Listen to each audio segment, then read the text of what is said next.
I am very excited about a world where when you sign up for like the highest tier of the ChatGPT subscription, we send you a free humanoid robot too. Sam Altman just casually laid out a roadmap that transitions OpenAI from a software company into a full-stack reality company, and almost nobody is talking about the true scale of this. In a recent discussion, he didn't just talk about models, he talked about a future that integrates AI into the physical world in a way that will redefine labor, economics, and what it means to have a company. We have to start with the single most audacious statement he made, a vision that sounds like pure science fiction, but is being presented as a near-term business model. Our strategy has been nail that first, and then make sure we can connect that to a robot. But the time for the robot is coming soon. I think I am very excited about a world where when you sign up for like the highest tier of the ChatGPT subscription, we send you a free humanoid robot too. I mean, that future is going to be pretty wild.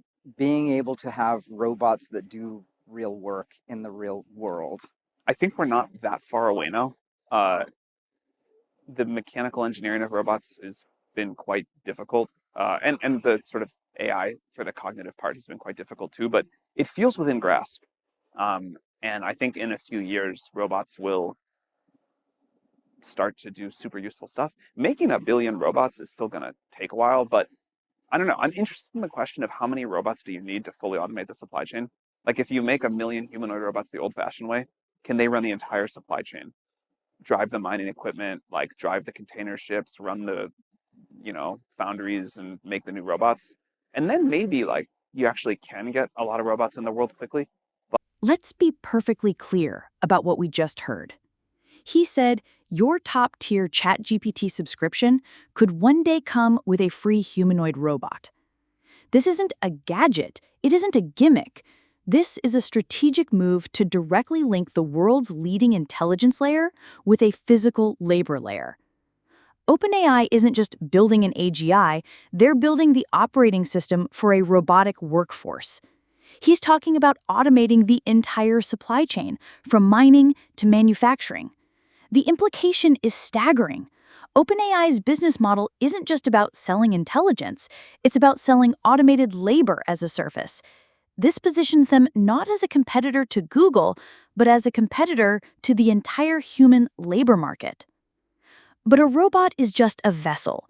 The real revolution is the intelligence that will power it, and Altman describes a profound shift from a tool you talk to an entity that lives with you. Yeah, memory is my favorite feature that we've launched this year. I don't think most people at OpenAI would say that because we've launched a lot of stuff, but I love memory in ChatGPT. And I think it points to where we will hopefully go with the product, which is you will have this like entity that gets to know you, that connects to all your stuff, and that is like proactively helping you. It won't just be like you send a message and it sends you one back, but it'll like be running all the time. It'll be looking at your stuff. It'll know when to send you a message. It'll know when to go do something on your behalf. You'll have, special new devices and it'll be integrated on every other service you use. And you'll just have this thing running with you throughout your life. I think memory is the first time where people can sort of see that coming. This is the her prophecy coming into focus. He describes an entity that is persistent, proactive, and deeply integrated into your life. The shift here is from a reactive model, you ask, it answers, to a proactive one, where the AI is running all the time, anticipating your needs. He sees memory not as a feature, but as the foundational step toward a true AI companion.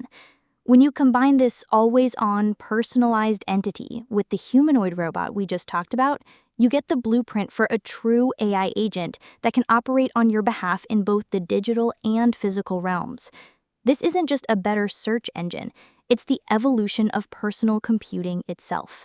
And an entirely new form of computing requires an entirely new way to interact with it. This is where the plan gets even more ambitious, moving beyond the screen entirely. One of the things that I think sci-fi got right is the idea of the interface almost melts away. Like voice interfaces today we think of as something that is kind of sucky because they don't work that well. But in theory, if you could say to a computer, this is exactly what I want to happen today, and if there's any changes, if like I'm delayed, if something happens, I trust you to like go off and do all those things, but like I don't want to be interrupted, I don't want to think about it. And it just did it all and you trusted that it worked. that would be an interface that almost melted away, except when it, was like a super great human assistant needed to talk to you.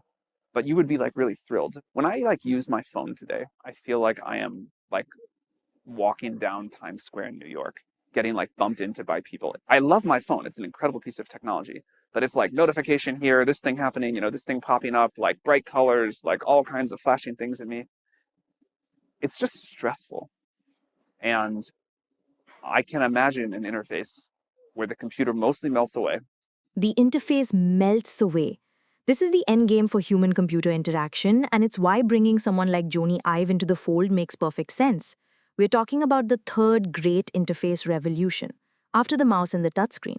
The goal is to eliminate the friction between intent and action. You don't use an application, you state a goal, and the AI handles the execution across all necessary platforms.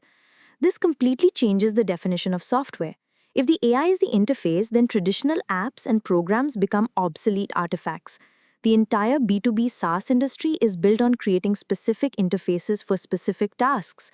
Altman is suggesting a future where that entire layer is abstracted away by a single intelligent agent. And this is exactly what he confirms next.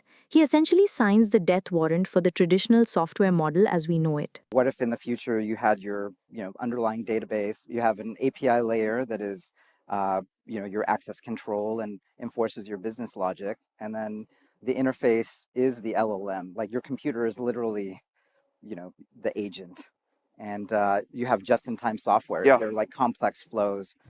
You're just going to go in and it'll code gen an artifact or a pane for you that like does that thing you wanted, and it'll go in the file and it'll bring it back if you ever need it. that's going to happen. Yeah. Look, here, there are two ways you can look at this.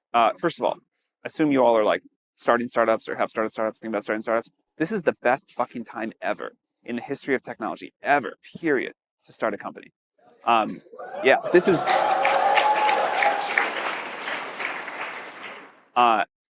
But part of the reason it's the best is because like the ground is shaking, and it's true. There are a lot of these challenges.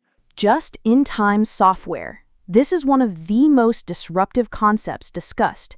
He's confirming that the future isn't about building better apps, it's about having an AI that generates the software you need for the moment you need it, and then it disappears.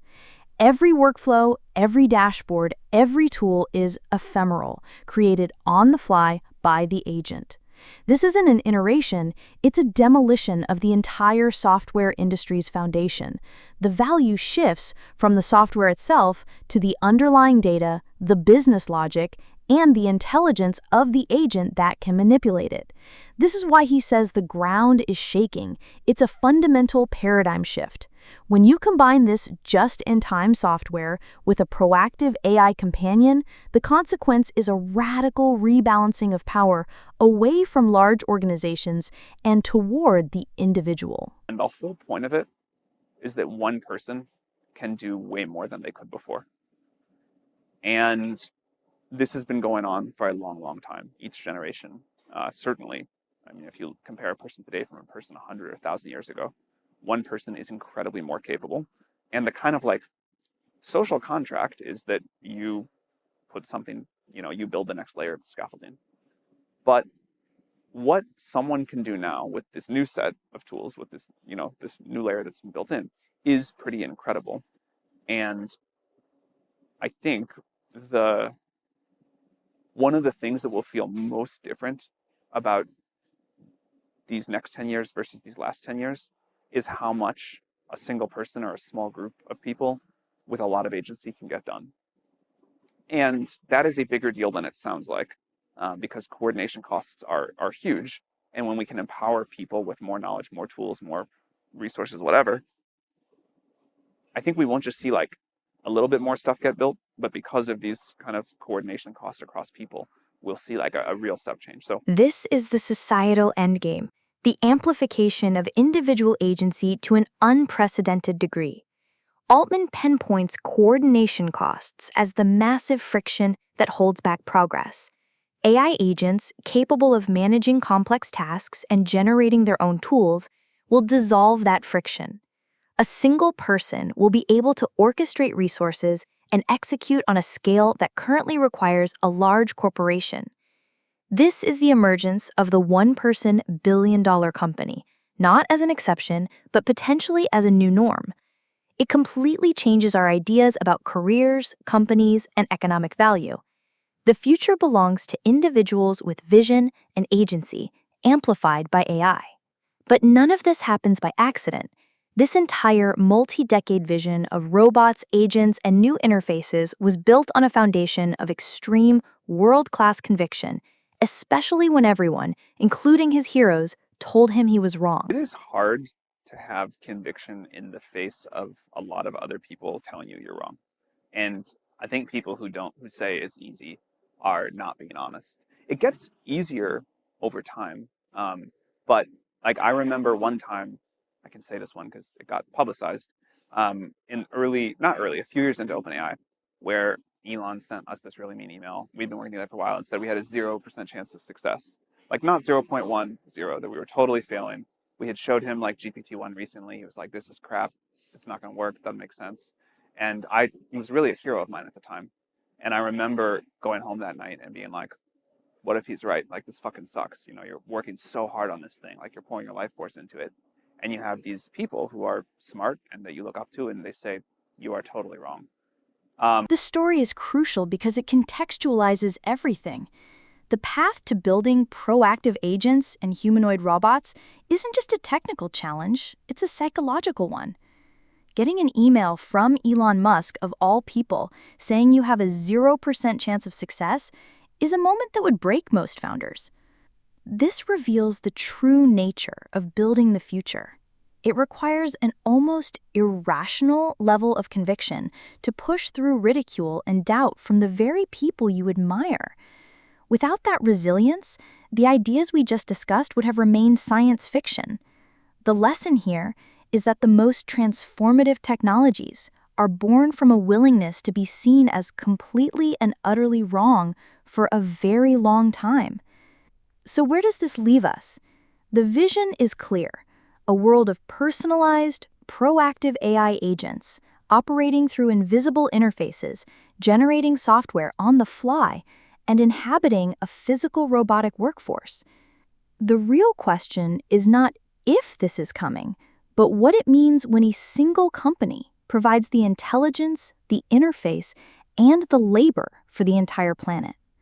Let me know your thoughts in the comments, and be sure to like and subscribe for more analysis that cuts through the noise.